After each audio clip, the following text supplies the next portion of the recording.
ಇಸ್ರಾಯೇಲ್ ಲೆಬನಾನ್ನ ಶಾಂತಿ ಮಾತುಕತೆಗೆ time fix ಆಗಿದೆ. ಅಮೆರಿಕದಲ್ಲಿ ನಾಳೆಯೇ ಇಸ್ರಾಯೇಲ್ ಲೆಬನಾನ್ನ ಮಾತುಕತೆ ನಡೆಯುತ್ತೆ. 33 ವರ್ಷಗಳ ಬಳಿಕ ಲೆಬನಾನ್ ಇಸ್ರೇಲ್ ಮುಖಾಮುಖಿ ಆಗ್ತಾ ಇವೆ.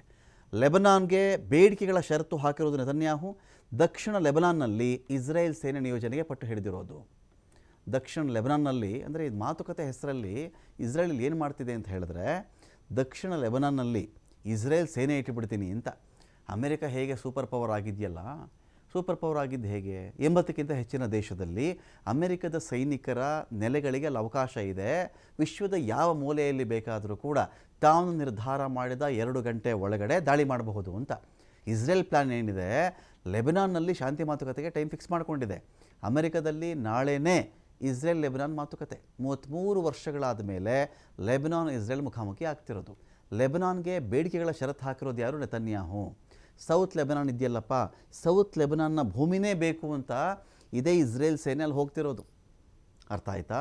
ಅಲ್ಲಿದ್ದಂಥ ಮನೆ ಮಠಗಳನ್ನೆಲ್ಲ ಧ್ವಂಸ ಮಾಡಿ ಹಾಕಿ ಒಂದು ಕಡೆ ಲಿಟಾನಿ ನದಿಯಿಂದ ಆಚೆಗೆ ಅಲ್ಲಿದ್ದಂಥ ಜನರನ್ನು ಅಟ್ಟುಬಿಡಬೇಕು ಅಂತ ಒಂದು ಪ್ಲಾನ್ ಕೂಡ ಇದೇ ಇಸ್ರೇಲ್ಗಿದೆ.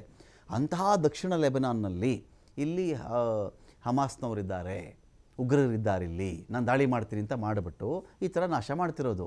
ದಕ್ಷಿಣ ಲೆಬನಾನ್ನಲ್ಲಿ ಇದೆಯಲ್ಲ, ಇಸ್ರೇಲ್ ಸೇನೆ ನಿಯೋಜನೆ ಮಾಡ್ತೀನಿ ನಾನಲ್ಲಿ, ನಾನು ಸೇನೆನ ಇಟ್ಟುಬಿಡ್ತೀನಲ್ಲಿ ನಾನು ಅಂತ ಇಸ್ರೇಲ್ ಹೇಳ್ತಾ ಇರೋದು. ಆದರೆ ಲೆಬನಾನ್ ಇಸ್ರೇಲ್ ಮಾತುಕತೆ ರದ್ದು ಮಾಡುವಂತೆ ಬೇಡಿಕೆ ಕೂಡ ಬರ್ತಾ ಇದೆ. ಲೆಬನಾನ್ಗೆ ಹೆಜ್ಬುಲ್ಲಾ ನಾಯಕ ನಯೀಮ್ ಖಾಸಿಮ್ ಮನವಿ ಮಾಡಿಕೊಂಡಿರೋದು, ಈ ಮಾತುಕತೆ ಏನಕ್ಕೆ ಬೇಕು, ಬಿಟ್ಟುಬಿಡಿ, ಈ ಮಾತುಕತೆ ಬೇಡ, ಲೆಬನಾನ್ ಇಸ್ರೇಲ್ ಮಾತುಕತೆಯೇ ಅರ್ಥಹೀನ, ನಾಳಿನ ಶಾಂತಿ ಮಾತುಕತೆಗೆ ಹೆಜ್ಬುಲ್ಲಾ ನಾಯಕ ಒಂದು ಕಡೆ ಕಿಡಿಕಾರಿರೋದು ಕೂಡ ಹೌದು. ಮಾತುಕತೆ ಬಗ್ಗೆ ಅಭಿಪ್ರಾಯ ಭೇದಗಳು, ಭಿನ್ನಾಭಿಪ್ರಾಯಗಳು ಬರ್ತಾ ಇವೆ. ಇಲ್ಲಿ ನಾವು ಯಾರ ಮುಂದೆನೂ ಶರಣಾಗಲ್ಲ ಅಂತ ಹೆಜ್ಬುಲ್ಲಾ ಹೇಳಿರೋದು. ಇಸ್ರೇಲ್ ಜೊತೆ ಎಂಥದ್ದು ಮಾತುಕತೆಯಲ್ಲಿಯೂ ಕೂಡ ನಾವು ಭಾಗಿಯಲ್ಲ. ಇಸ್ರೇಲ್ ಜೊತೆ ನಮಗೇನು ರೀ ಮಾತು, ಅವ್ರ ಜೊತೆ ನಾವು ಯಾಕೆ ಮಾತಾಡಬೇಕು, ಅರ್ಥಹೀನ, ಈ ಮಾತುಕತೆಗೆ ಏನೂ ಅರ್ಥನೇ ಇಲ್ಲ ಅಂತ ಒಂದು ಕಡೆ ಹೆಜ್ಬುಲ್ಲಾ ಹೇಳ್ತಾ ಇದೆ. ಇನ್ನೊಂದು ಕಡೆ ಈ ಇಸ್ರೇಲ್ ಬಗ್ಗೆ ನಮಗೆ ಜೋರಾದ ಸಂಶಯ ಇದೆ ಅಂತ ಕೂಡ ಅವ್ರು ಹೇಳ್ತಾ ಇದ್ದಾರೆ. ಒಂದು ಕಡೆ ನಮ್ಮ ಹೋರಾಟ ಮುಂದುವರಿಯುತ್ತೆ, ನಾವಂತೂ ಯಾವ ಸಭೆಗಳಲ್ಲೂ ಇಸ್ರೇಲ್ ಜೊತೆ ಮಾತುಕತೆ ನಾವು ಮಾಡಲ್ಲ, ಒಂದು ಕಡೆ ನಾವು ಮಾತುಕತೆಗೆ ಶರಣಾಗಲ್ಲ ಅಂತ ಕೂಡ ಹೆಜ್ಬುಲ್ಲಾ ಒಂದು ಕಡೆ ತನ್ನ ಸಂದೇಶವನ್ನು ಇಲ್ಲಿ ಸಾರ್ತಾ ಇರೋದು.